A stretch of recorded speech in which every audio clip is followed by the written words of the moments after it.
নমস্কার বন্ধুরা, আশা করি সবাই ভালো আছেন। মাছের মাথা দিয়ে তো সবাই মাছ ডাল খান।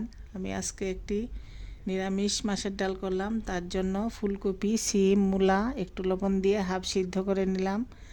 এখন মাছের ডালটা ভেজে মিক্সিতে গুঁড়া করে নিয়েছি। তারপর একটু হালকা গরম জল দিয়ে বাটিতে গুলে কড়াইতে ঢেলে দিলাম। এখন লবণ দিয়ে, হলুদ দিয়ে, লঙ্কা বাটা দিয়ে সবজিগুলো ঢেলে দিয়েছি।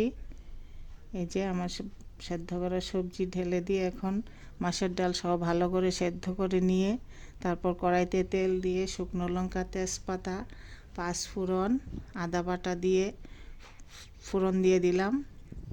এইভাবে দেখুন আমার নিরামিষ মাছের ডাল হয়ে গেল। এখন একটু জিরা গুঁড়ো, আদা বাটা দিয়ে নামিয়ে নিয়েছি। নিরামিষ মাছের ডাল আপনারাও ট্রাই করে দেখবেন বাড়িতে, ভালো লাগবে। রেসিপিটি ভালো লাগলে লাইক শেয়ার করবেন এবং কমেন্টে জানাবেন কেমন হয়েছে। চ্যানেলটিকে সাবস্ক্রাইব করবেন।